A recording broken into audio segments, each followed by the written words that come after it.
Come è noto, in questo momento sono in atto profondi mutamenti. As we know, at the moment there are profound changes in mobility in general, due to changes in habits, changes in what are the desires and needs, but also, unfortunately, for what has been the consequences of this pandemic and the risk of contagion that has profoundly changed the habits of Italians. Today, we try not to take public transport, even if the subway can be a fast way to cover not so short distances. But we use the private car for those who have it and for those who can afford it, precisely because they are afraid of the contagion.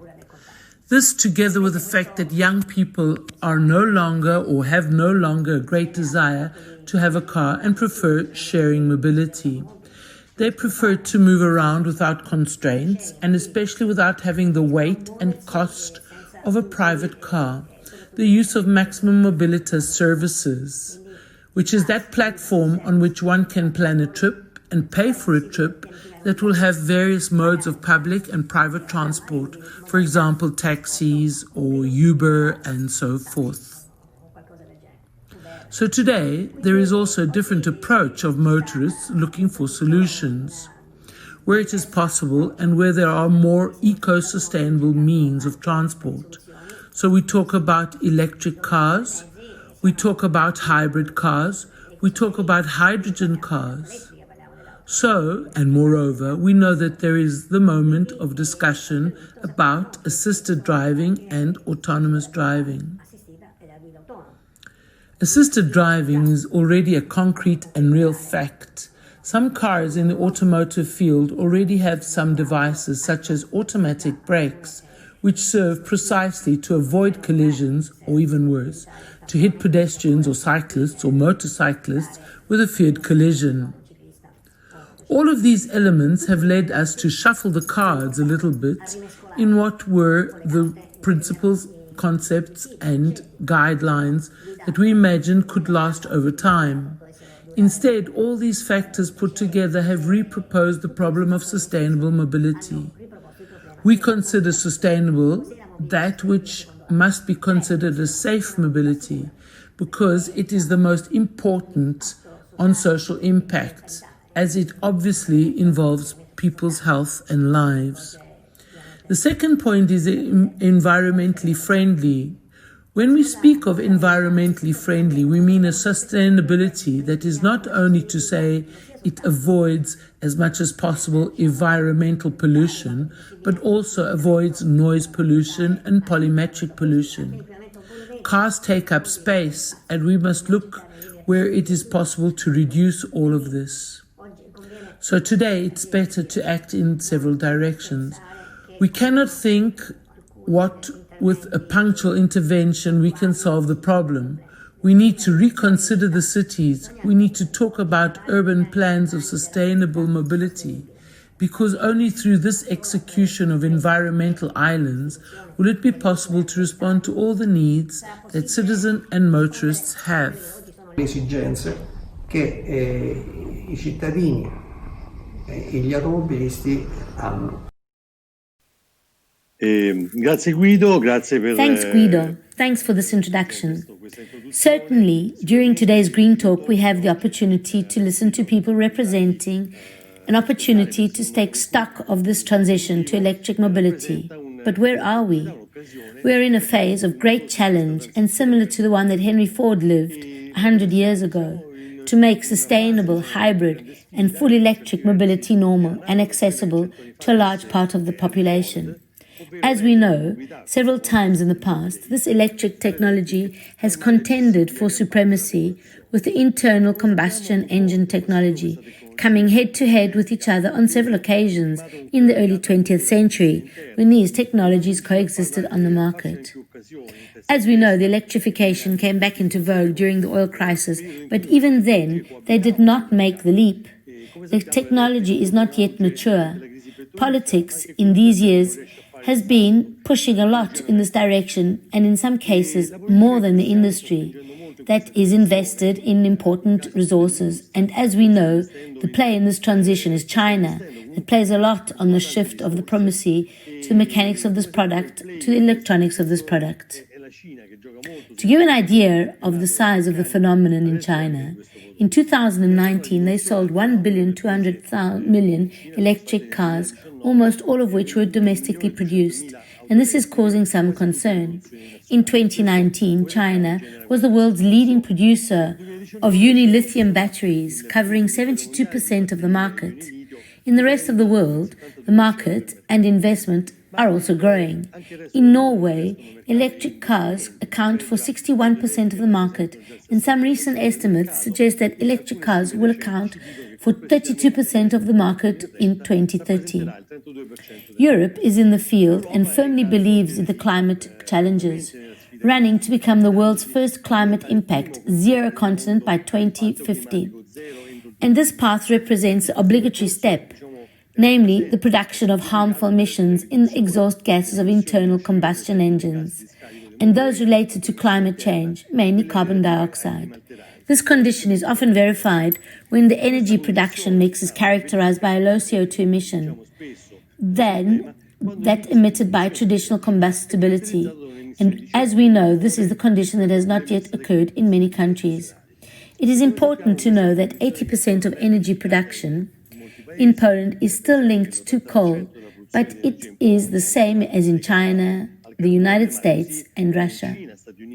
However, in this energy mix, and which would clearly favor electric mobility, global renewable energy investments are growing strongly, and therefore this trend will improve overall in the next period. And for example, the data in the first half of 2020 tells us that the increase in renewable is compared to the same period in 2019 was 5%.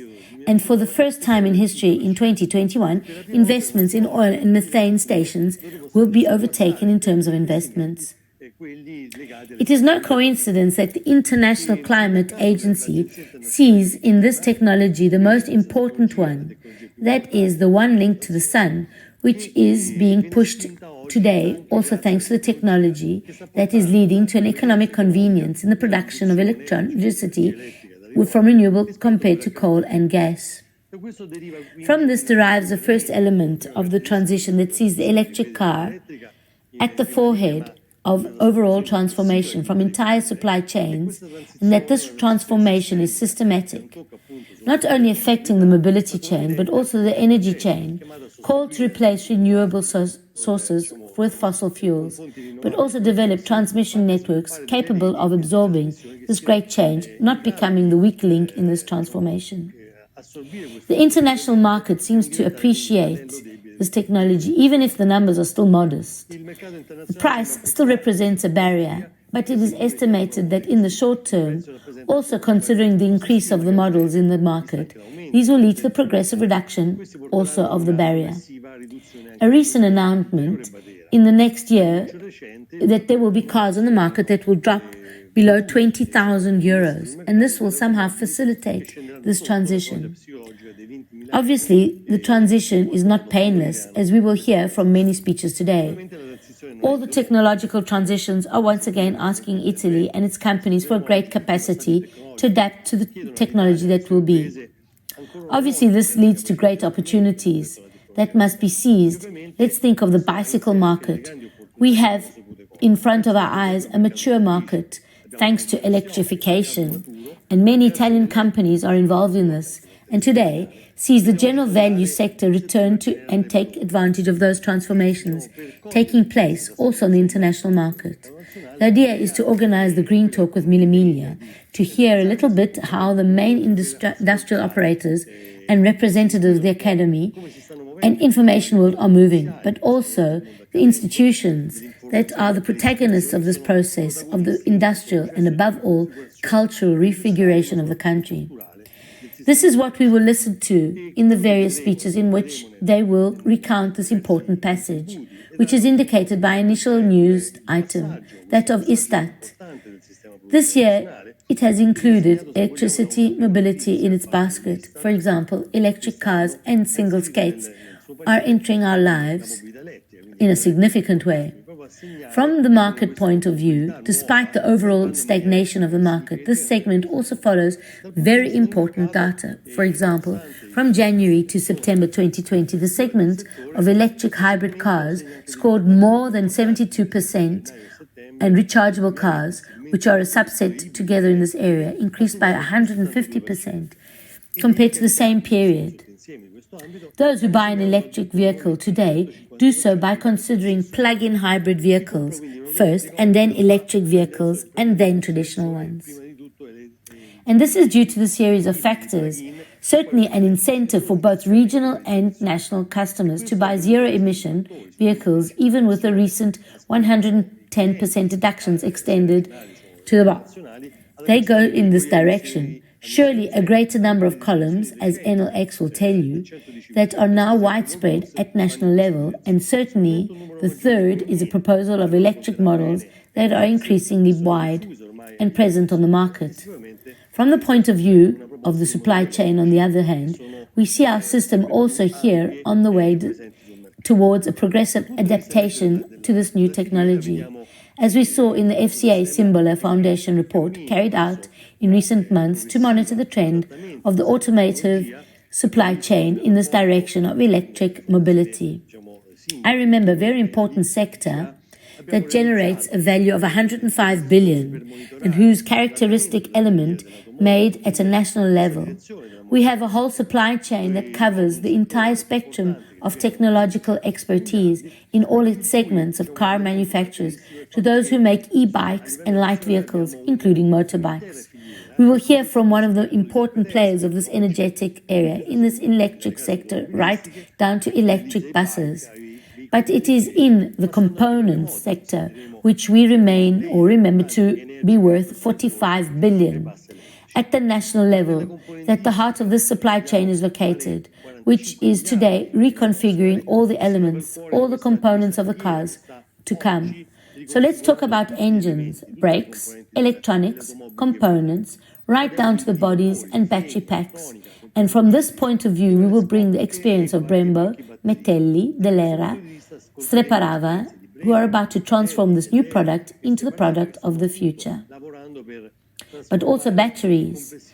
The first lithium-ion battery factory will soon be established in Italy using lithium iron phosphate technology with an annual production capacity of 300 megawatts. And this will take place at a site of a former Indesit factory in Taverola, in the province of Caserta. Not only mechanics or components, yet also design.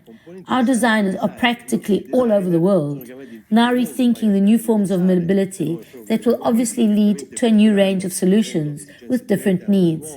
And we will hear Pininfarina and Giugiaro telling us how Italian design appreciated all over the world is facing this challenge.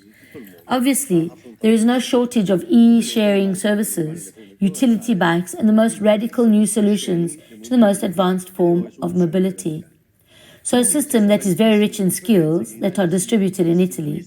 This is another characteristic of the system throughout the country, with some capitals that are in the poles of Turin, certainly the Emilian market, motor value, but also territorial poles such as Abruzzo and the important one of Brescia, of which we will listen to many experiences today, which is obviously taking part in this important reconversion that will see many companies working together on a project that is hyper-project, that will see Metelli together with many realities of this territory and universities, not only in Lombardy, but also in Abruzzo, and to put in place a series of solutions that will serve overall not only to improve the performance of the engines, but also to redesign the electric products and all the components that make the car an innovative element. Another aspect that can be seen in this passage, and that we will be talking about today, is digital technology that will play an important role, a very important role not only in the production, in the design of new vehicles, but also in the design of more modern, more automated production sites that will serve to reduce the overall production costs of electric vehicles. See from the point of view, for example, the collaboration of a major national player such as Comer, in robotics such as FCA, in the production of the increasingly automated systems in the production of electric 500, for example. Collaboration between companies will obviously be fundamental because these are very complex and innovative products, and collaboration with the world of research will also be fundamental because of the injection of innovation, and studies will serve to develop products and goods that we do not yet have on the market. Finally, infrastructures. In recent years, we have seen a gradual infrastructure of the country today in Italy. It is possible to travel from north to south, counting on a network of 15,000 charging points. If we think how the situation was only a few years ago, therefore a very important acceleration now needs to be strengthened in the large metropolitan areas, also the extra-urban and motorway sections. Not an easy route, where a lot of energy has to be put into it. I am sure that the Italian companies will put all their energy, as they've always done in many evolutionary contexts of transformation, and that they will see Italy as the protagonist in this path, which Green Talk will recount today through its testimonies. And we will certainly cross the theme of the Green Deal and the great challenge of the next generation EU, paradigms at the base of the sustainable mobility supply chain that now, after the conversion, even before COVID-19 crisis, and we are confident in this, we will be able to provide a strong acceleration of the world sector. These are the elements, some guidelines that will be presented today, and they will also be distributed in the booklet that will be available in the Fondazione Simbola and Miglia Green websites. I would like to thank everyone and wish them all a pleasant task today. Thank you very much. It's very important. Another thing that has created more problems and has now led to all the resources and the components, and some companies are now trying to change the way of engineering their products. So now it seems as if it's a perfect storm, a perfect tempest. Too many difficulties in this difficult world will explain to us the casual factors or independent factors that are creating the problems. Yet, surely, the reaction must be positive. There is a sub-layer which is very important, coming from the fantastic companies in Italy, with over 1,200,000 employees in the automotive section, with several important companies that represent 80 million fiscal taxes. This must be done in two centers, collaborating the public and the private sectors. The public sector must really accompany the private companies. There must be a technological shopping around the world to see how we can accelerate this development. Then we must increase the dimensions of our companies, because the challenge is global. So we're not speaking only about Europe, but Europe is the source of the change, and it must direct the change. It must accumulate and know how to transmit through its industrial system into the product that we have to modify. That is why the dimensions of the size of our companies is the other battle that we have to face. They must be bigger, these companies, and they must be very, very present on the national territory. So if I have to answer or give some kind of contribution to what has been said until now, I can say that this battle includes everybody. It's a big battle, and Italy can rise from this battle, because the Italian companies are the ones that have been the ones that have fought the most, are the ones that are used to the changes, because the entrepreneurs have never have never stopped changing their ways of working. An industrial strategy from the government, an industrial strategy from the companies, never, as in this moment, must really be cohabiting together, because so this means we can have neutral technology. Electric cars is right. Electric cars have some kinds of faults, obviously, but we cannot give this result, these faults, only to electric energy. But other technologies must also be included, such as hydrogen is a technology that can give a lot. And there must be a refound industrial democracy, which is more important, which is more in one part of the world than the other. Thank you, President. We've spoken about Europe. I would also like to add a macro situation that from Italy, as from these months up until 2021, you shall be also the president of G20. And so, therefore, sustainability and the theme of environment will surely be handled on this front. I still have Maurizio Tira, who I would like to speak to, and Francesco Venturini. He's the Dean of the University of Brescia. Would he like to, so Giampiero has already spoken about the research. Can you speak about this, please? Thank you. Thank you very much. Thank you for the invitation. And thank you, Miglia, for a few years of involving in a structural way the university. It's a recognition which is very important for research. And it makes honor to Miglia, because Miglia is a formidable motion, and it's nice to be associated with this themes. I have very short time. I would like to just open a reasoning about the research in sustainability, because I'm not an expert in cars, but we cannot have this transformation, which is a very strong, and incredibly complex situation, especially in this pandemic.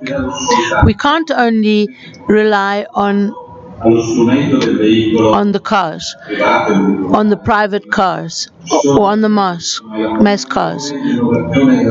We have to look at innovation, at training, and of course this is the trial of the mobility, because the mobility of the people in sustainability is fundamental.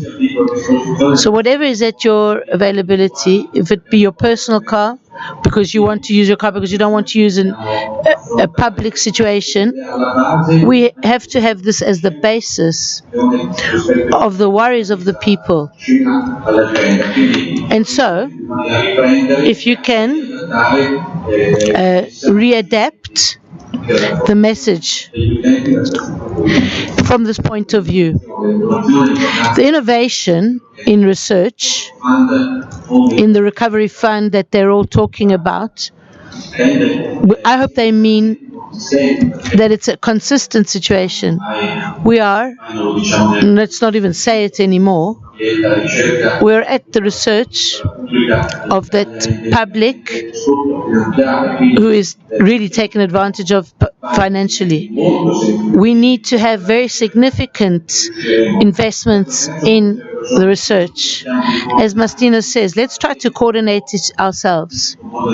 As this is a typical way on Italy, and let's not be an excuse not to invest. We need research in many different directions, because, let's say, many situations have increased. Also other means, cars that in the past we didn't use, especially in the urban areas. Transport, public transport is very important. And today we don't even know half the situations that can be developed. Information is very important. I don't want to only speak about the transforming of one section. Sustainability regards not only moving vehicles, but it's also the system in how we move. The reflection and how the towns will be in the future is very vast. And we don't have many points or solid points to understand, but I'm sure that we can understand that there shall be a transformation between the two poles, between the necessity to change and the rationality in moving. This really should bring about a need to live in greater places to live in with economic sustainability, and the electric cars should have great ways of playing, and the areas must be more dominant.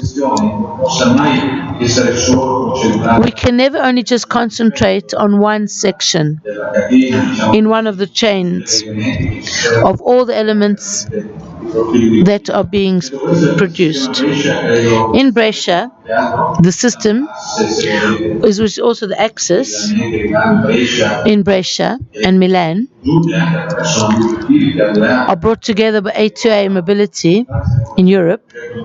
There's a very important project with the university that's being invented, but has put in all elements of sustainability.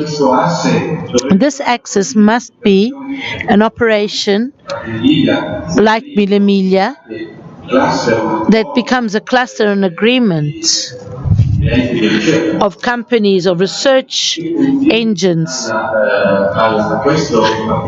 that will bring about this sustainability mobility. But putting together all mobility, the formation and the training of the people of tomorrow, and the innovation of all points should represent, from the European point of view, should be producing good rules, and that should involve all, for example, automatic in the urban sections,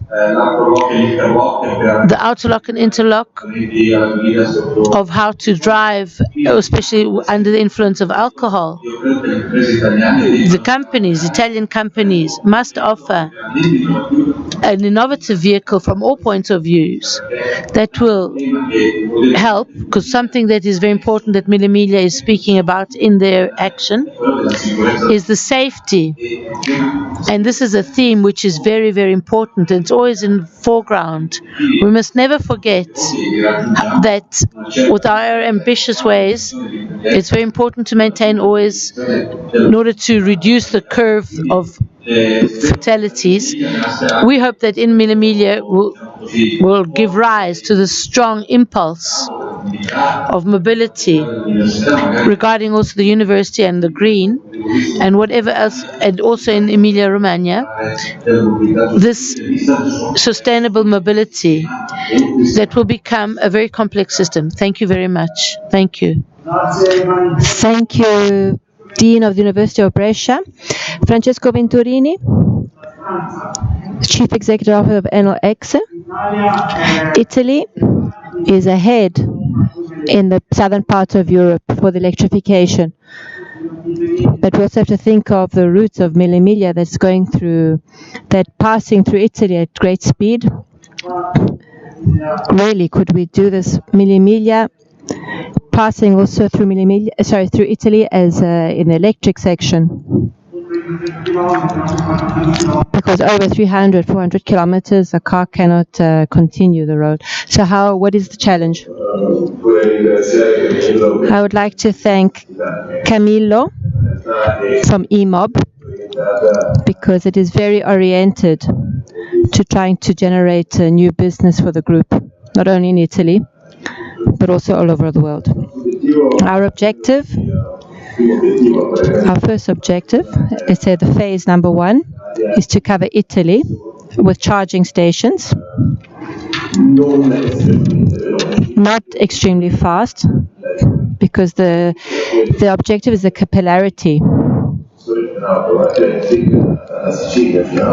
Because to go from Sicily to Val d'Aosta with electric car is what we would like to be able to happen. Even 2 years ago, this was impossible. Phase number 1 closes with 2020. And we will start phase 2, which will be announced with great celebration, with many operations, many activities, which will be found on the market. Phase number 2 is to invest a lot on fast charging, and the objective is not only to cover only the highways or the motorways and the main roads, but to allow those with an electric car to be able to charge their cars fast, also in little towns. The big push that we have received for the automobiles is to supply this service to big centers, to big urban centers, because to give this demonstration that we can do this, and the infrastructure is close and not far on the motorways, is a strong sign that we want to give. So there will be a technological progress starting from the residential areas with this new boxes which will be on the new market, and then charging stations, also 350 kilowatts inside the towns, inside the cities. One of these first examples will be starting next month. The first thing we need is convenience, not only from an economic point of view, but convenience in order to charge a car in any situation.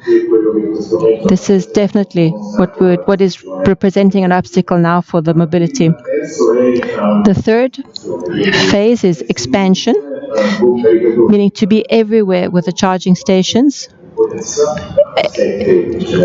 in terms of power as well.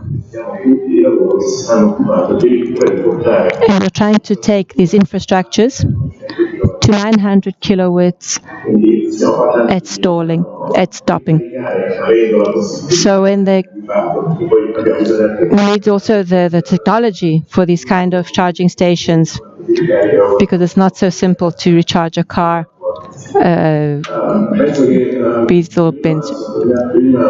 Camillo before gave an important aspect, asking what are we doing in 2021 for the charging stations. We always said we will change our steps once the cars were on the market, and also from the great automobile companies. The success is important. The models that are arriving will be.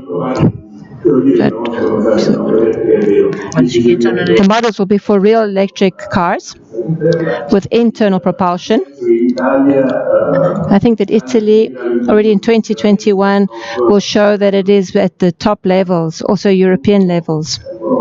At this point, we need the cars, because the cars must be built. We must push the supply chain as much as possible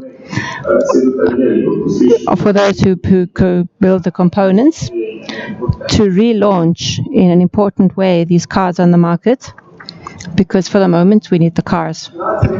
Thank you, Venturini.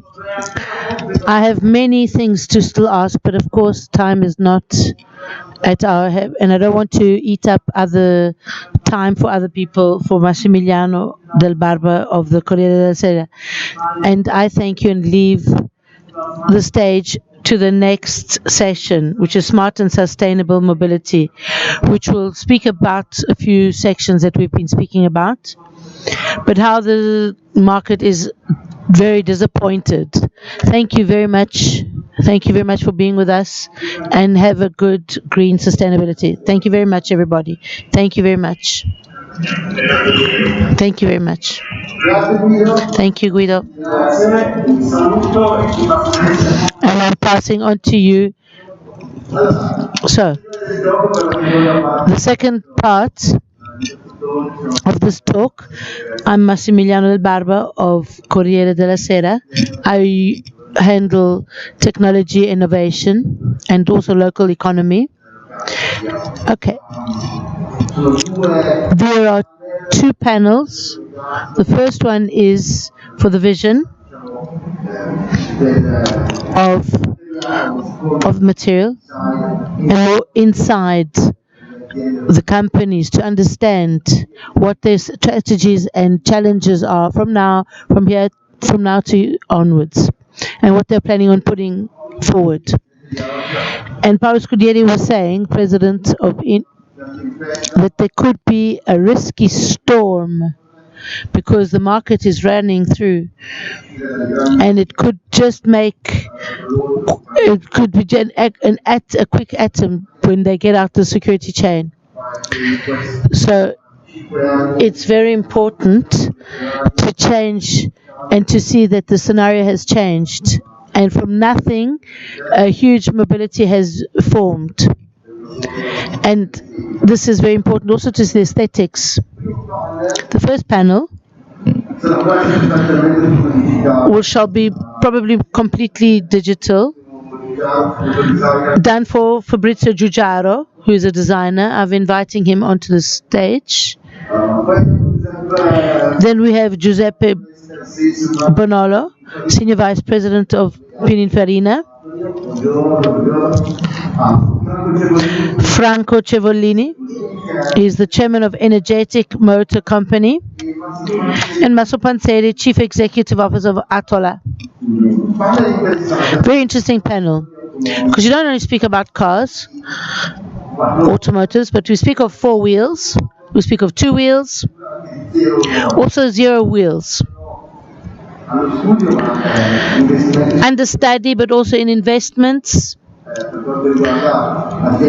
There are traditional companies, for example, the foothold, vertical takeoff landing, the taxi, the flying taxis, things which we've already spoken about in the Corriere, in our innovation, about 4 or 5 years of this part. But now they're the prototypes. These prototypes are all electric or hydrogenous. And this is interesting because it gives us the plasticity of change. Never as before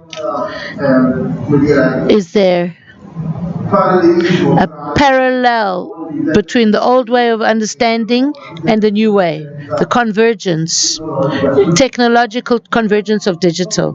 Fabrizio, I've seen the car outside, and we were speaking yesterday on the telephone and saying it's exceptionally beautiful. Can you tell us what the challenge is?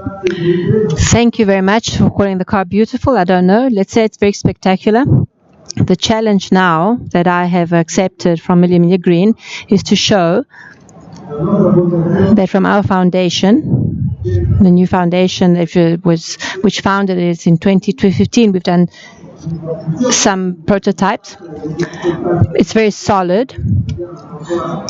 There isn't yet a perfect Italian network, but I'm very happy to be able to have brought a concept car that is perfectly functioning to travel 1,800 kilometers around Italy. The challenge is not speed, but it's linked to quality of the, without having to stop and interrupt.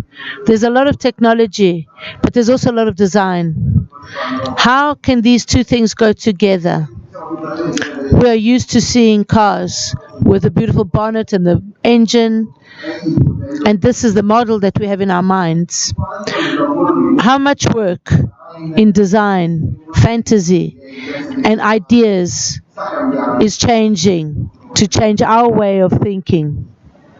Yes. The electric propulsion system, which is hybrid, gave us the possibility to rethink of the spaces which are changing and many other things.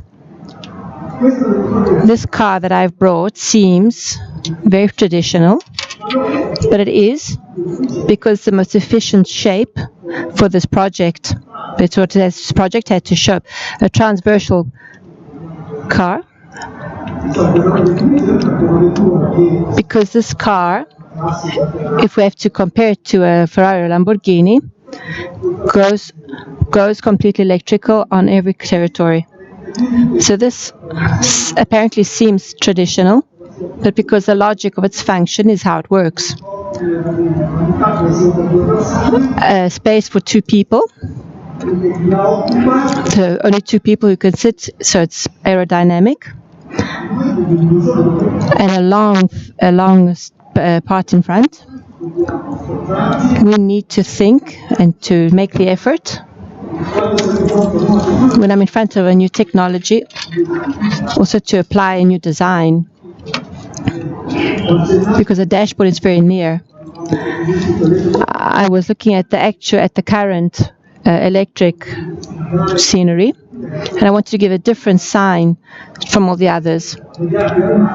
Being tied to marketing, they're all doing beautiful products, but you can't really understand that it's electric. And this is a good and bad, because the public isn't ready to get into a car like this. But when you get into this car and you see an incredible space around you, an incredible way of driving, maybe the public will begin to understand what is the right message. So we are making the effort to should look like a trick, but it's actually done on purpose. Dr. Bonello Pininfarina, also you are a little bit disappointed of the slow rhythm that's taking us to another model and another way of seeing mobility. And the second question is what Giugiaro said. Do you agree? Do you agree with the fact that the initial is more on internal than on external, and transforming the car into a evening? Hello, Massimiliano. Hello, all our colleagues, all the participants of this debate. A big greeting to Mr. Giugiaro, and a very big greeting especially to Mr. Giugiaro. To answer your question, disappointed by the speed in changing, I would say no. There is no disappointment, because there are 2 aspects that we have to distinguish. The aspect that is the adoption of electric mobility on the market is having a transformation as the offer for, let's say, the battery producers. And in the next few years, there will be a great transformation in this particular sector, also for the final customer, and it's going to pass through various sectors, the infrastructures, etc. So it's a big complex now, the process, but it will eventually arrive at the final customer. But it's true that it's not a growth, it's not an epochal growth, it's not an epochal difference. Where we see that there, from our observation point, a dynamic change, as Massimiliano said before, is the fact that we are preparing for a new wave of new arrivals of electric cars, not only, let's say, in automotive sectors, but also in other types of mobility. And the most important, the interesting thing to see, there are 3 important things. We are seeing different dynamics in electric mobility. There are the startups, which are starting now, these new startups. They have alternative startups. There is the startup that doesn't continue, the startup that can reach the success that it has aimed to reach. And we are observing these startups with very important programs, development programs with new ranges of cars, where these range of cars are directly linked to the traditional kinds of cars. The second phenomenon that we have noticed is the research of hypercar performance, which is a kind of technological manifestation or a startup that wants to show that not only can we have a traditional kind of hyper project, we can go further. We've made a little group of hyper electric cars called Battista, because this is through an agreement of a license that we have obtained with Pininfarina. We've called this Battista. And this has got high performance, high electric performance at levels of Formula One. And the third is the fact that the electric mobility is arriving in other worlds, like at the nautical section, in all types of mobility. Also, flying vehicles, flying means could become electric. So we are seeing a great part of the electric all over the town. Thank you. Of the two axes of 4 wheels to 2 wheels. Franco Cevolini, President of Energica. You are a startup which has become a reference point for motorbikes, sports bikes, and electric bikes. And it seems that the championship has just finished. Very interesting. I received a communication, press communication from your PR's office. But thanks to this experience, you have created a partnership with Dell'Orto to start something new, to change from the big races to go to electric, and to go to electric on 2 wheels. Also in the urban mobility. Yes. Yes, that's correct. The championship finished last week. It's the second year that we have had this world champion, Moto E. It's a single brand championship where the motorbikes are energetic. This is enormous for us to be able to push this technological sector. Well, this year we pushed onto we put the range on the market with the last year's technological hereditary. It allowed us to increase incredibly the range of the motorbikes that are on the market, up to 21.5 kilowatts of energy. And this is now a record for these motorbikes. There are no other motorbikes that can reach this type of capacity. Partnership with Dell'Orto will allow us to develop a group of powertrains, which will allow us to use this type of solution on other kinds of motorbikes or 2 wheels. It will not be us who will directly produce these motorbikes with electric propulsion, but the powertrain will be destined to those who want to enter the market with this type of segment, because we will be active in this type of range of high performance motorbikes. That's what we're doing now. There's a lot of technology inside a motor like yours, also digital. I know that you've already started a partnership with an important Israeli startup. How much digital can help to transform the car into a competitive, to become a normal commodity. Let's say digital is fundamental for the electric propulsion. From the immediately, we invested a lot in this. We have different patents, the control units, which have been written and designed by us. And this allows all the motors to be controlled by this device. Obviously, with this, there is also the possibility to have remote control, and obviously in other solutions. Obviously, in the world of the two wheels, we have some limits with regards to like what is possible to do with four wheels. But this allows us to study solutions and to raise safety on two wheels. And this is exactly what we are doing in the next years, next months. Thank you very much, Cipollini.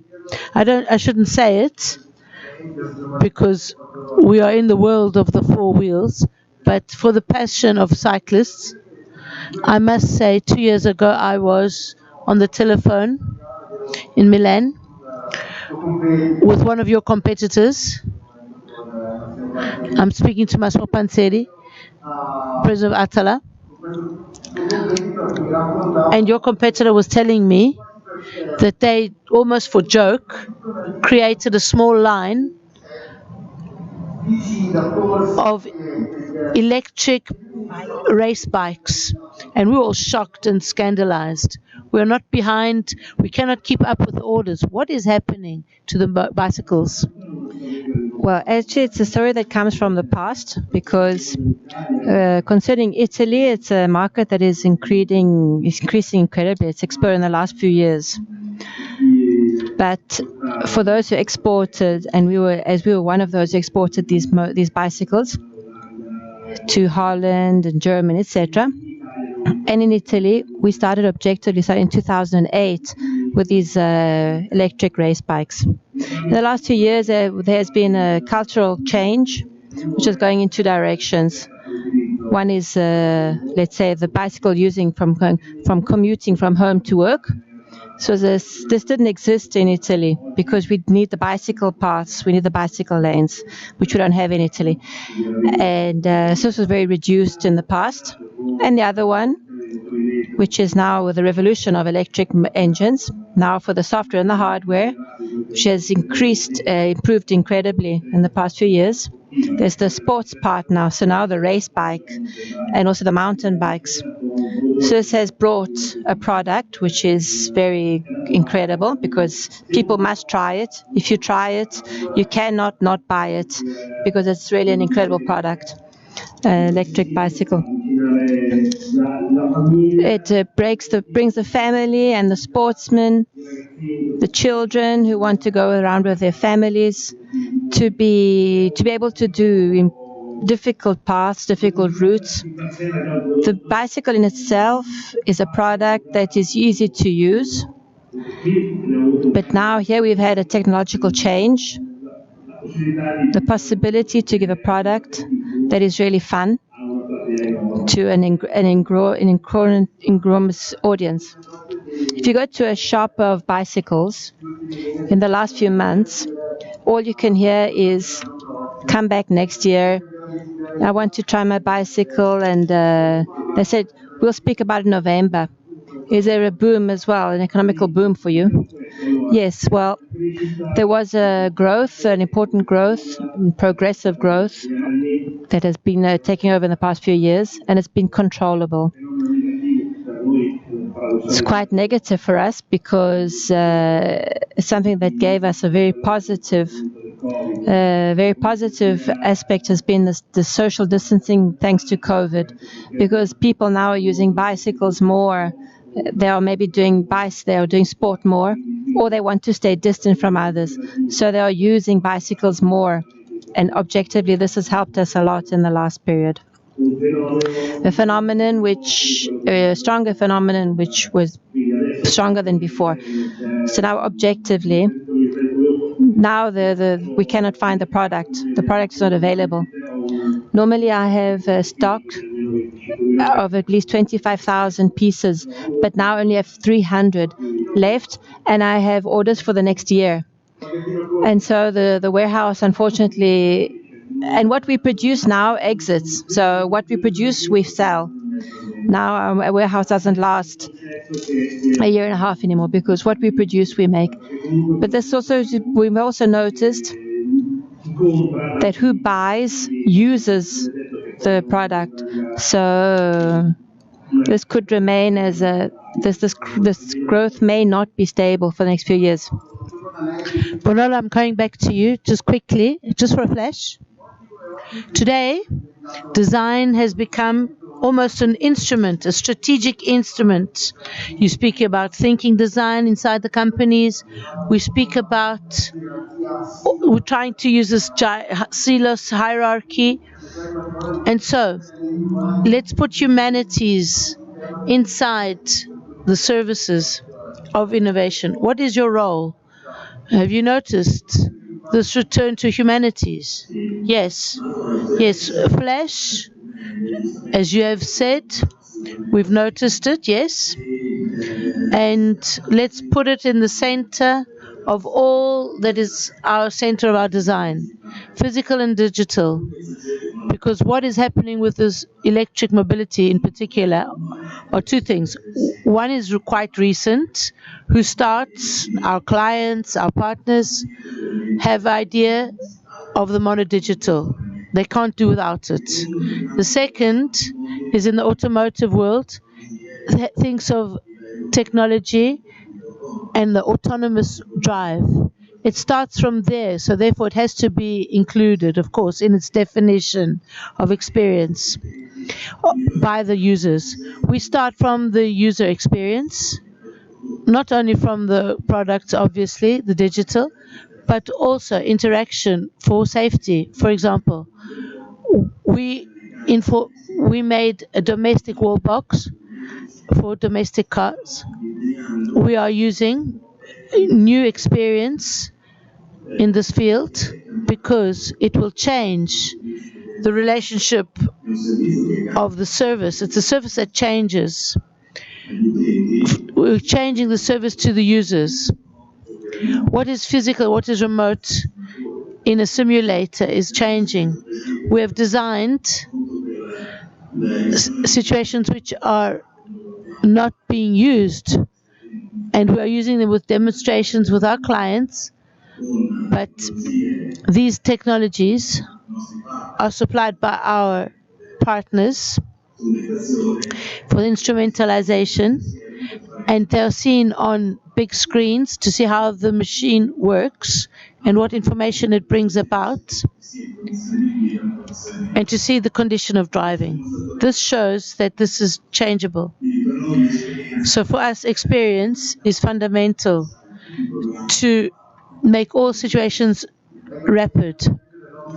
And this omni-channel in the mobility. I'd like to finish with Fabrizio Ciucciaro. It's not that we risk. If the cars become a service or like cubes, I don't remember a taxi or what I took. Isn't there this risk, especially made in Italy? Well, it depends at what point we will arrive. Because if I get onto a tram, I don't actually care if the chair is red or blue or whatever, because it's a public tram. So there are the trams in Milan, there are trams in Turin, etc. So my work will never end, because creativity will never end. It will never stop in front of anything, because there's always a demand. The homologation, in a certain sense, can create some kind of risk, but people always dress, always wear different clothes. So the clothing is always different. I'm not different. I'm not worried. This happens with the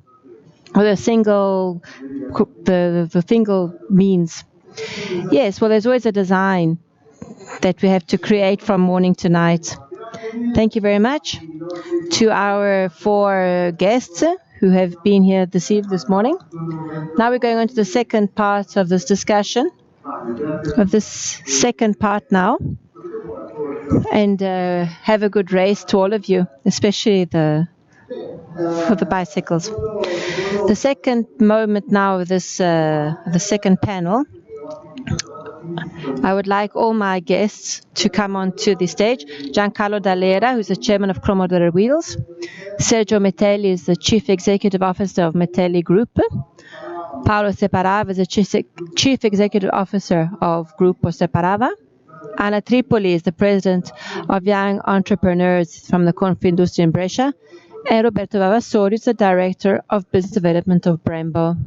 Thank you very much for being present here today. Good morning, good morning. Good morning.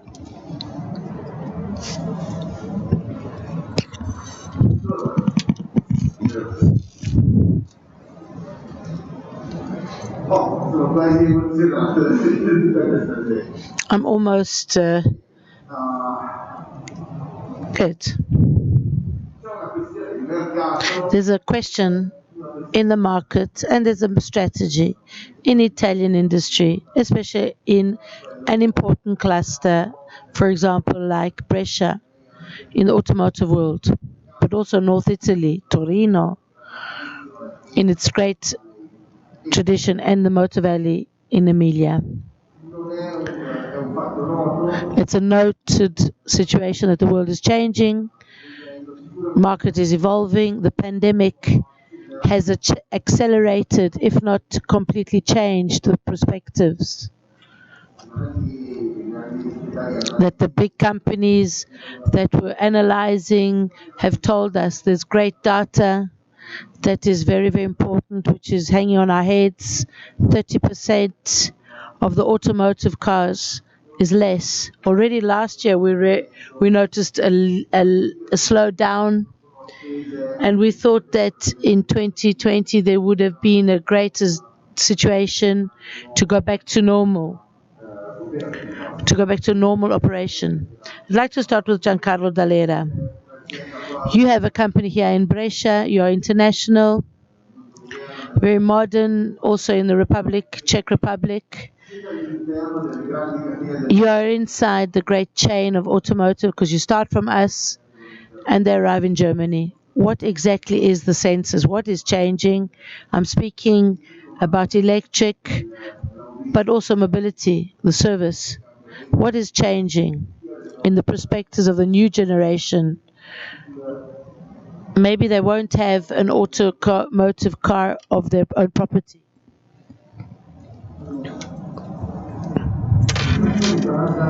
Concerning the changes tied to the passing from normal cars to electric cars, I think there has been a big acceleration due to the pandemic. A few months ago, there were still debates about diesel engines,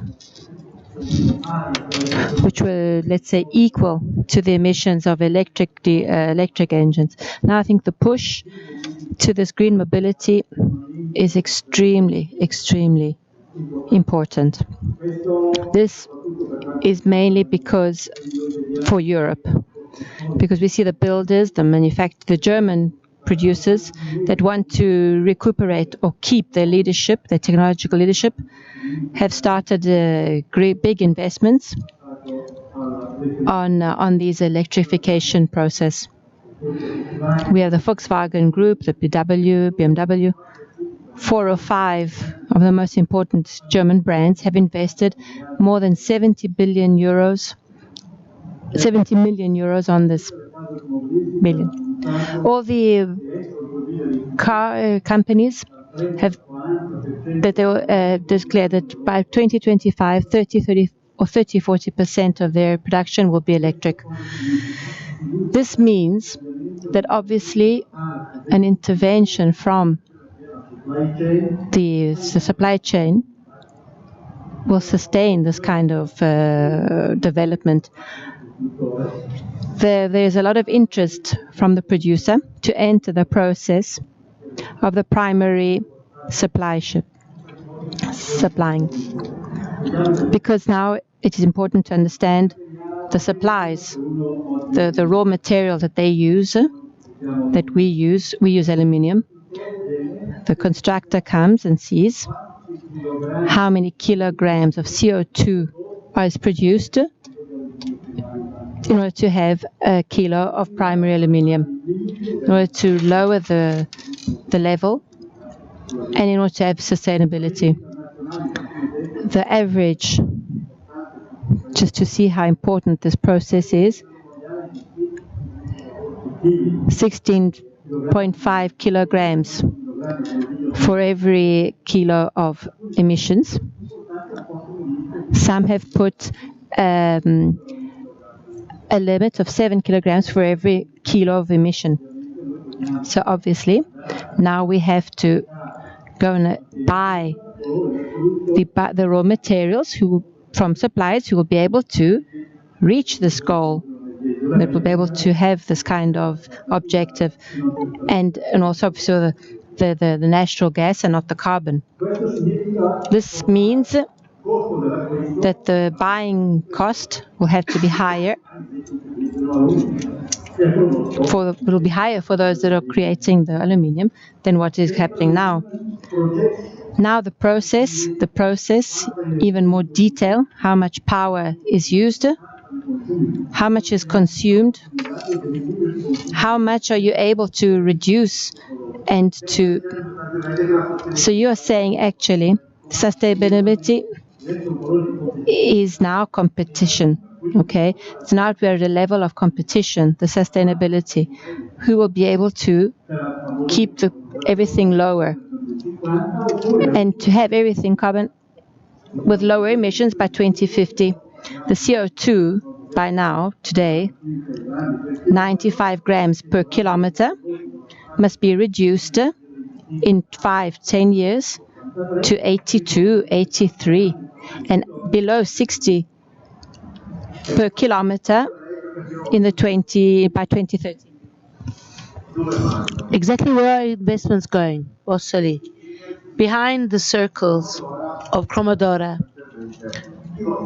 there are your brakes, electric cars, electric hydrogen, cars of Flintstones, or what we see here outside. They will always need brakes. What will change? We mustn't forget why we do all this. This is the great premise, because whilst we rush or while we go fast, we lose the real objective. We have to carbonize the earth. We have to also speak about the planet and decarbonize it. It needs the energy that the cars have, but that the electric cars will remove. We will leave the fact that Poland produces 80% of carbon. Forget also that China, whilst we are speaking about green, has already decided to open 150 carbon centers. This means that CO2 doesn't know any boundaries.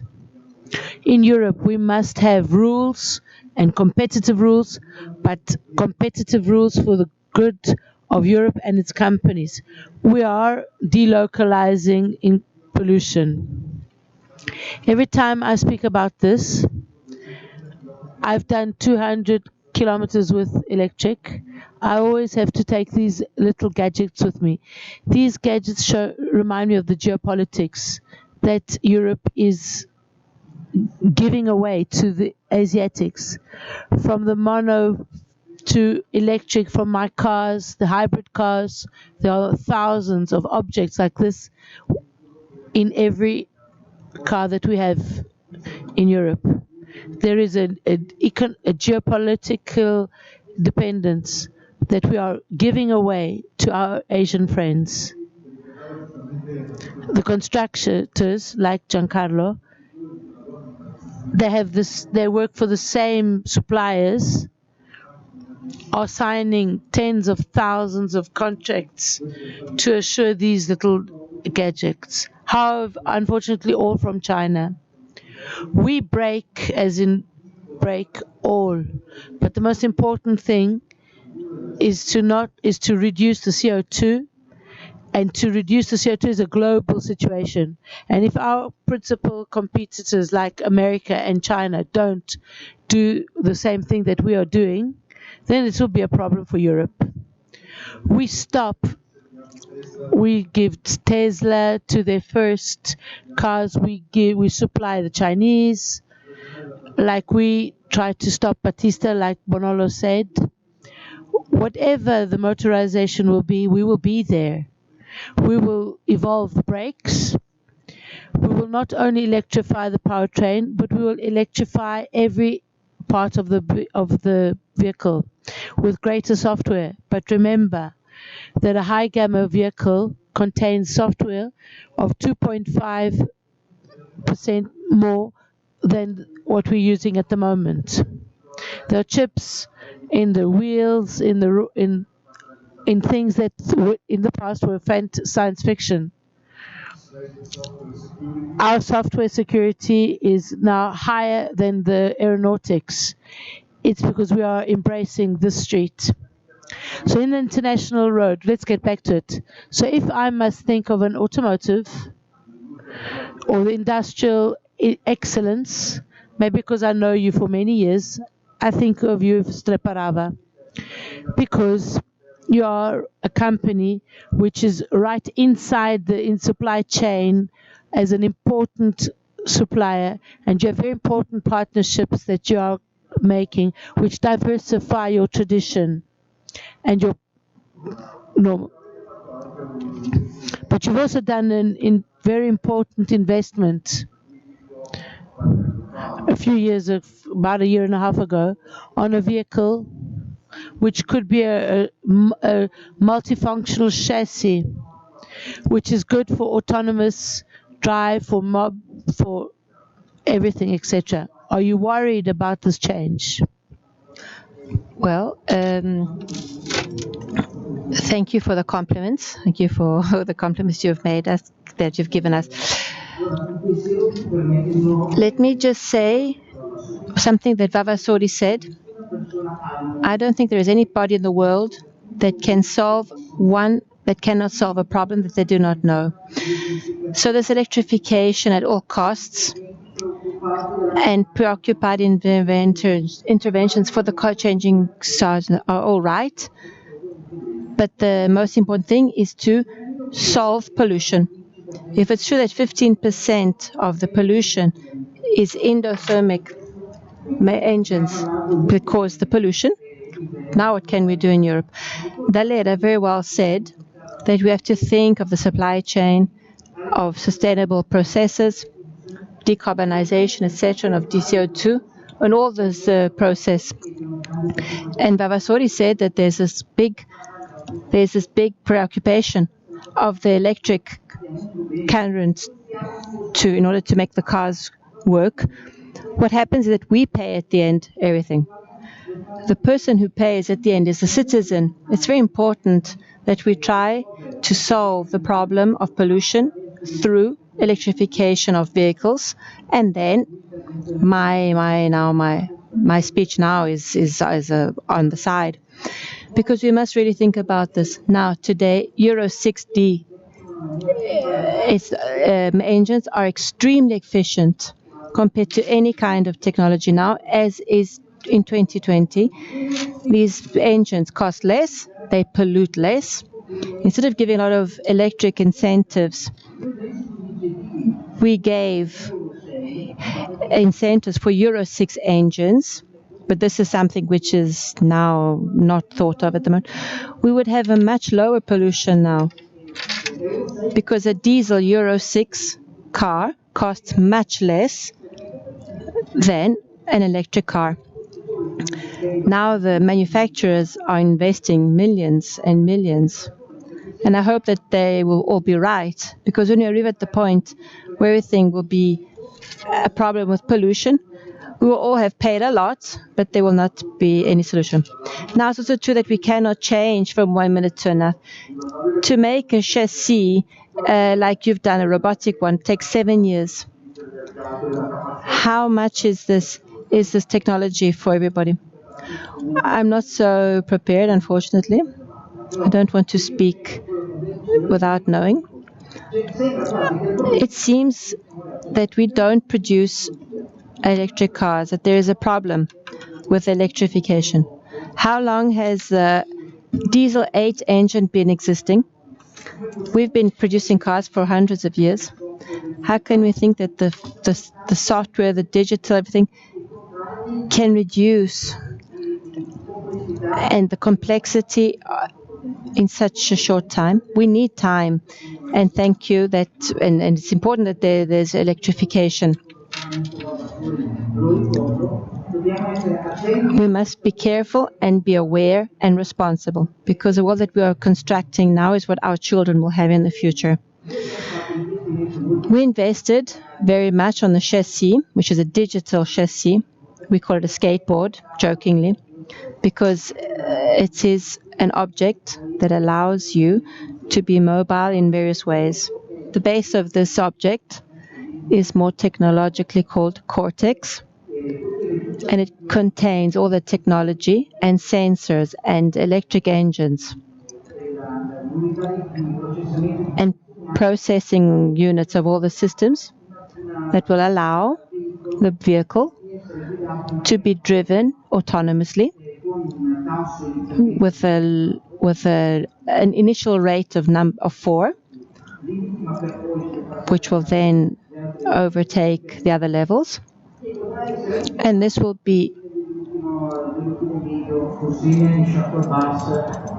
and as a shuttle bus is the last mile, and our new objective is eShock, which we started 2 years ago. We're starting with this digital chassis. We presented it in Las Vegas with very big success. We saw that there are a lot of competitors, which means that we have found the right solution. Because if you see that you don't have competitors, you ask yourself, you wonder if you're on the right road, if you're doing the right thing. And it's not a Tesla competitor. Tesla now, today, doesn't move in the logic of autonomous driving, yes, but there are these results that have to be seen in the future. But with a lot of autonomous driving cars, we will need on the car sensors that explain that the robot will do this or the robot will do that. It's a very complex theme, this, what they're analyzing. It's not a competitor in Tesla. It's a competitor that they will have a physical service, like Amazon with its deliveries.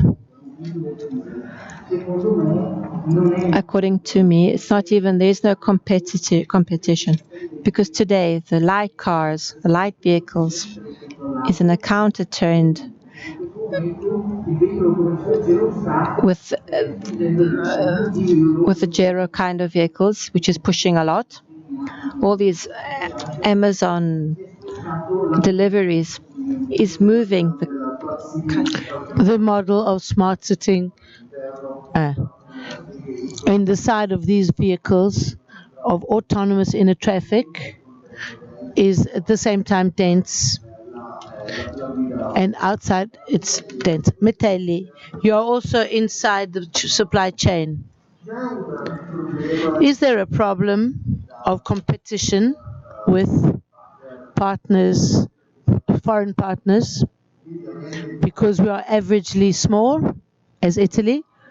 Or the second aspect of the question is, can you today do the competition, a coordinated competition and cooperative competition between old enemies, as one would say, in an optic which has scale, and try to recuperate more funds, more European funds? I'm thinking of Horizon 2020, but also Recovery Fund, or to have fuel inside research and development. Well, first of all, I'd like to thank Miglia for the opportunity that they've given us to express our opinion and to give our research and development project. Of course, especially to Alberto Piantoni and his group, because they fully marry our research and development project in communication and in our results. Italy is characterized by business which take us to have incredible excellence worldwide, but sometimes we don't have enough economics to compete with these great external companies. Last year, I remember in this exact stage, Vavasori was speaking about the turnover of Italy altogether is not enough to beat Germany, for example. And therefore, it is very important. It could also penalize us on a global scale. The hyper development stage is a research and development project, which is also a system way. It's what we would like to see it as. Hyper is a winner of one of the tenders, of one of 2019 tenders. We have regrouped a series of important excellence in research and development. It's hybrid for electric alignment, and it's supposed to give a contribution to give electrification to the motors or to the car. We are producers of some parts, and we are fronting some parts, some components, and also some pumps, which we would call water pumps, thermal management. And here we are trying to reduce the CO2 emissions, and therefore we've become like head of this job. I'd like to mention the other companies because they're quite significant. For example, Hyper is between Metelli SPA, University of Aquila, and the professor with his team has been studying the thermal part of the motors. Also Mastino, I saw his president of the Polytechnic of Milan for the development of the motor, of the engine, and his speech before of Vavasori. Let's try to find a way to beat China. And there's also electric motors, NOVS, who's the projecting of software and firmware and all the algorithms of the motor, and Miglia, which will be the results of this research and development. So, Mr. Vavasori, in a flash, we're a little bit pushed for time.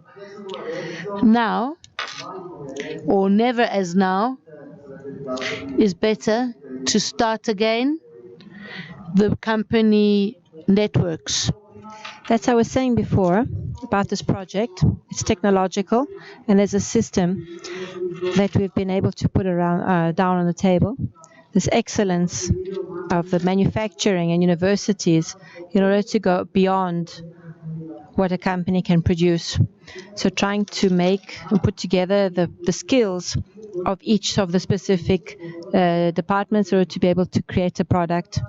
Therefore, working on internal management, we've had two kinds of operations. One on fluid dynamics of this product, and create systems, innovative systems such as volumetric pumps, which have been really used by the cars, and also particularly efficient engines, which can also be without terrare, thanks to the Polytechnic of Milan.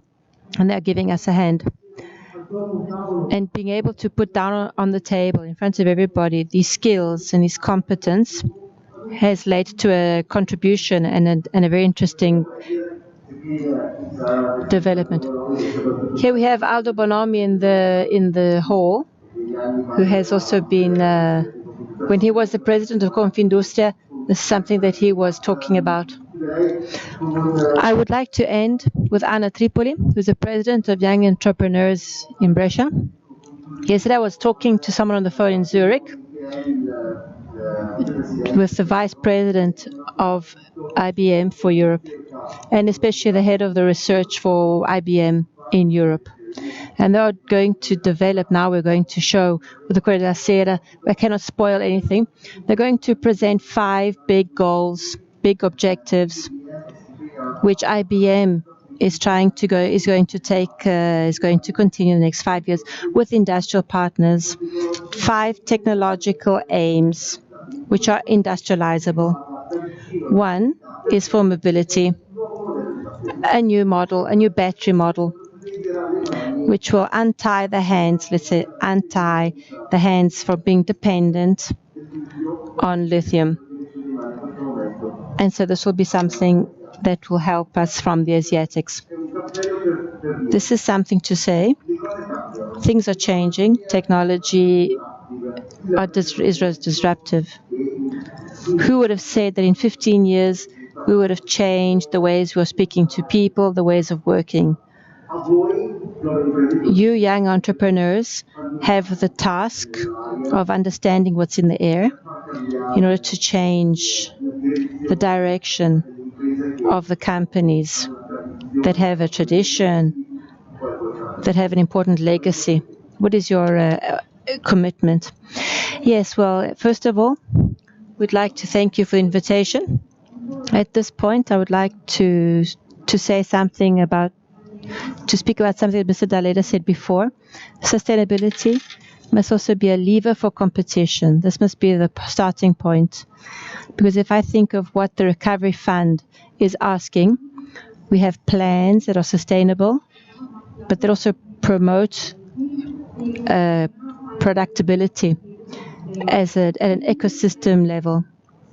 So I think the first thing that has to be done as the young entrepreneurs is to understand what is the complete definition of sustainability. In order to take a decision, it must be environmental, but it must also be economical. So also assessed in an economical sense. It must also be occupational. The theme today, if we look at the future, is not what will happen in 10, 15 years, what will be, if everything will be electric, what will be propulsion. But a different question should be asked. Now that we have to start from data that is true, let's say the employment rate in the car section, 3 people have to be employed for the components in order to make one component. In the last 5 years, production has been halved in Italy. In this, we have to understand why. We have to also try and understand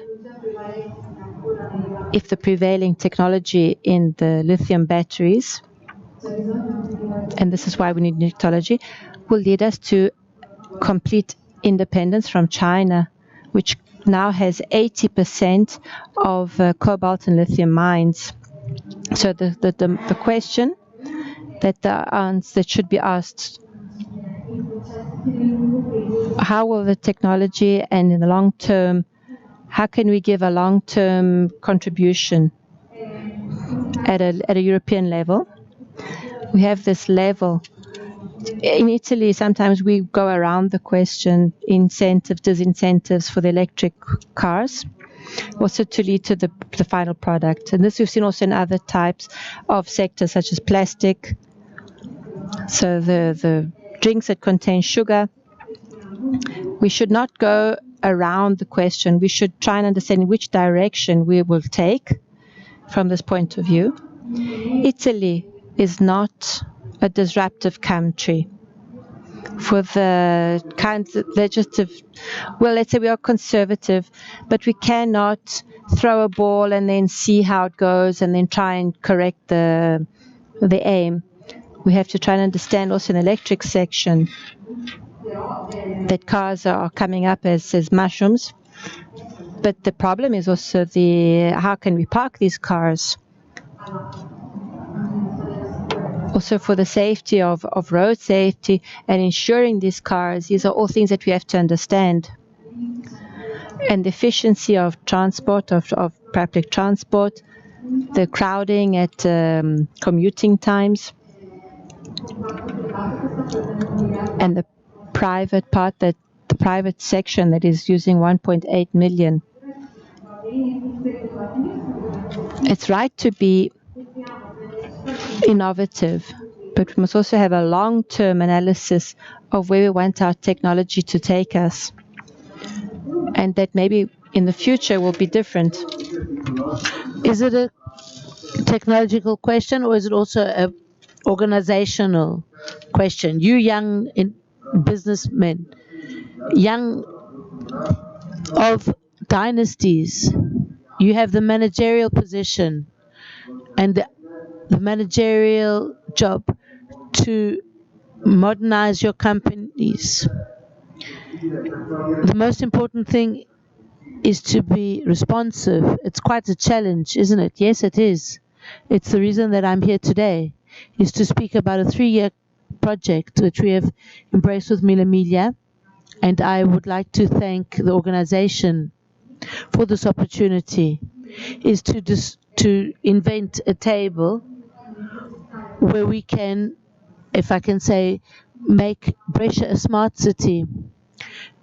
Companies of the sector will be invited, the university, and why not also the citizens, to bring together all the needs of the community.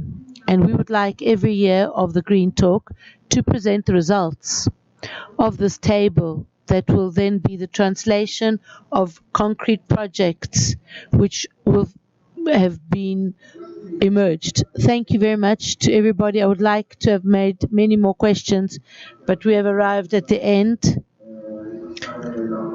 and I'd like to go back to Guido Romeo. And Romeo, I just want to say something. I'd like to thank you all. I'm thinking of the other panel that you said, who spoke of Norway, of the fact that Scandinavia is much more ahead of us in numbers of electric cars.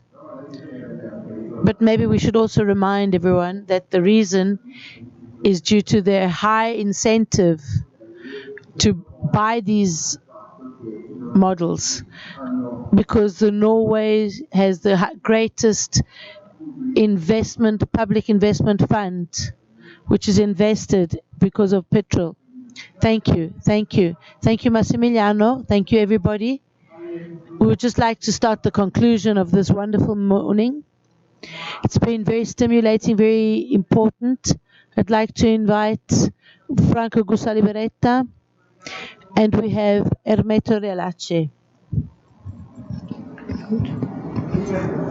Welcome back, President. Thank you. How are you, I'm fine. I'm at home not because of what the country, because I've had an operation on my leg, so I'm blocked. I'm not a Zen, so I'm not very happy about the situation. So it's a mobile, not electric problem. I had some problem with the audio. We can hear you very well, and I think your reception is quite good. I'd just like to send you the circular economy, which we heard very little about today, but which is very important, which regards everything that we've said up until now, to create a sustainable mobility and to maintain our dynamic world. Yes, as a fact, we spoke about it with the various speeches, because when Giuseppe Bonello spoke about evaluating how much energy we need to make aluminium, he was speaking about these kinds of symptoms, about these kind of things, because also in Brescia, it's a superpower, Italy, for this type of circulation. Not for the laws and the decrees, which actually sometimes block everything, but for our productive chromosomes. Being a country poor of raw materials, we've had to invest over the centuries on efficient supply chains. So places like Brescia, Prato, etc., these are not places that have the raw materials. We've had to obtain them.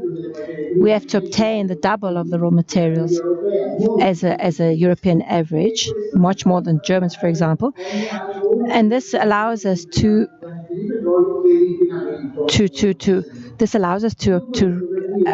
produce pollute much less. This more than ever,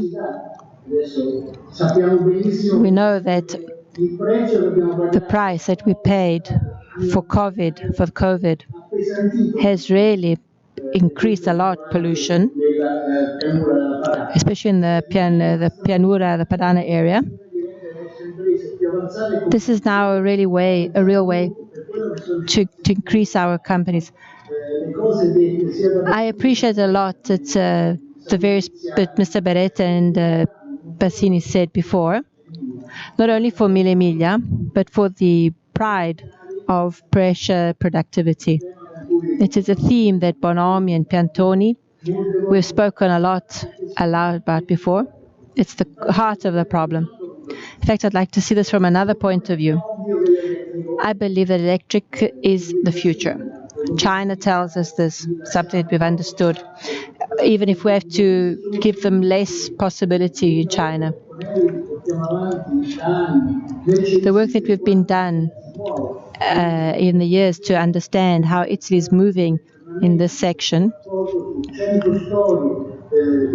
with 100 stories of e-mobility, 100 Italian e-mobility stories, which is something that the Fondazione Simbola has done.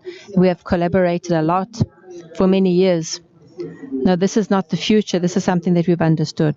And he said we have understood that this is the future. This is just a part of the problem.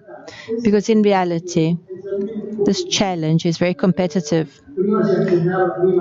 First, we were speaking about in European countries use a lot of carbon, and this is a big problem.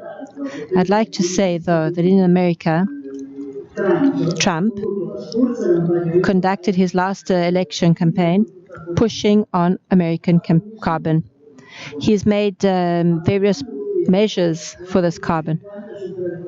But since then, they've closed 50 carbon stations since then. And all the new stations, and all the stations now are pushed by renewable sources. Because now the carbon is not being used anymore as much as before. Italy is active in these manufacturing parts. We produce more, we export more. Speaking about electric parts, I'm very worried, I must say. And this is something that the people that are listening to us can say, because Italy is very late on the recovery subject, and the recovery projects. And the young president of the entrepreneurs has shown us that the green transition, as we want to call it, and the digital section, we're very late in all these parts. Many of the casual things that we are giving, it's very casual, our approach to the recovery, unfortunately. And it should be concluded in 6 or 7 years. But the von der Leyen said clearly that 37%, the European President of the Commission, that the recovery fund will be used to fight climate problems. And this is 90 million euros for Italy. So everything that we have we have the research, we have the possibilities, we have the skills. We can relaunch everything. because Italy is possible, it is competitive. We can challenge the future. Von der Leyen, the European President of the Commission,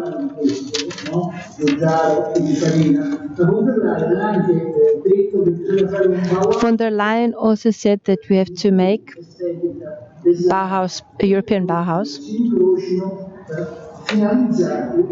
aimed at the challenge to fight climate changes. Italy has to be a part of this change. We have to fight the climate problems. We have beauty and technology. We have beauty and empathy. This is our possibility to fight this way. We can make it. And we have two characteristics. We have, I remember always what Kennedy said about the landing on the moon. When he said, I will take an American to the moon within 10 years, and everybody thought either he went crazy or he has drunk something. But he managed within 10 years, because he managed even before the time that he had established. But why did he manage? Because not only did he use resources and technology, but the American character came also into force. And that became a production, a point of pride. Now Europe can be reborn if there will be this recovery.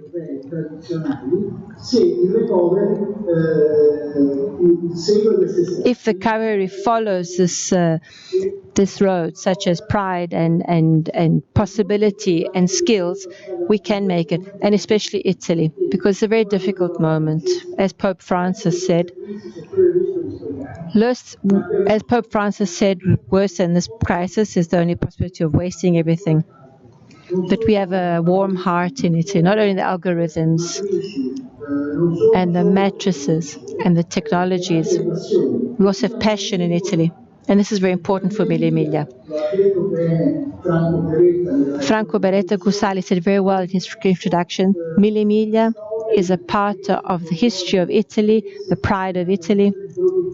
It's a part of the production of this Italy, production culture of this Italy. Tradition doesn't rise from ashes, but it's something that comes from the heart. Miglia fights for everything. It fights for innovation. It fights for climate change. It fights for everything. Thank you, Ermeta. Let's not waste this crisis. This is the words of Pope Francis. But can you hear the engines that are starting outside? This is the importance to start again. Just one observation before speaking to Franco Beretta. In Italy, we're starting to speak about recovery fund, but because words are important, maybe we should call it by its real name, Next Generation EU. Looking at the future, EU. To fix the past. Let's launch ourselves into the future. I agree with you. I just want to add that the next generation is stronger than recovery, because next generation is destinating 30% of the ordinary resources, it's a lot of money, is to what we are actually speaking about over and above recovery. So, Franco Beretta, what are we going to do with next? Because at this point, Miglia is becoming Green Talk, is becoming a national annual. So we have to set some objectives. Yes. First of all, I want to thank the team of Simbola and Ace and all colleagues, businessmen, and who have come to us, to the dean of the, and everyone who's made a contribution. And let's hope that this appointment becomes a constant situation. And for us, Brescians, we want to have concrete. So if I can, on the basis of what has been said this morning, I'd like to have a premise that at Brescian level, but also national, maybe even European, that we work to try and bring really something concrete soon. I think I've understood that. The road has been identified, that innovation, electrification can bring new opportunities, but we are in an economic crisis situation, and therefore funds for research are fundamental. So let's hope that this table is a stimulation to who governs us to bring and to make a plan to destine funds with a strict idea to innovate, firstly, to make this world a better world. So ecosystem and carbon footprint. And because we speak of mobility, with a good part of this fund go to help stimulate research of this direction, a new mobility, new sustainable mobility. We Italians, but also Europeans, think that the industrial, we are not 100-meter sprinters. We are more marathon people. We are a little bit slower, but we arrive further. Other nations have shown that they are very quick at running at 100 meters, but they've overtaken us. But I'm sure and confident that if we can be together, the European system and Italian businessmen can recuperate quite easily, because Italian industry capacity is really creative and in many directions. So maybe we should recuperate some time, but the funds, if I've understood, there are funds, if I've understood. So we have to make the program to attract them and invest them in the correct way, in the wonderful companies and in the universities. This is a hope. Let's look at the glass half full. The speech of the bicycle producers. Bicycles were a mature market and lived with low numbers. Now he's saying how he can't stay behind the orders. This shows that how innovation always stimulates the market. Therefore, from one side, we need funds to start the research, but the minute it started, the Italian industry must be able to produce wonderful products which will stimulate the market and therefore reactivate the consumption, which is important for the restarting of the market. I'm incurable optimist, but I'm optimist that this bet of Italian will surely win. Thank you, President. Thank you. We thank you because Miglia is surely a great part of this great opportunity in innovation and culture. And we have done a lot, and Italy has always answered in moments of crisis, even the worst crisis. So far we can make it. I thank you all. If anybody wants to add something. No. I just want to say the team that spoke today can work together. Storabotti, as he said, speaking of the fundamentals of this handle, very important that we perceive not as an obligation but as an opportunity and a challenge. And Italy can give its best. Exactly. It's not an obligation, but it's a challenge. And Miglia has always been a challenge. And so let's thank everybody. Thank you, everyone who's been here today. And thank you, Miglia, for hosting us and for having brought together this wonderful collaboration between everybody and online. And goodbye until 2021, so that we can see each other all together here in the sala.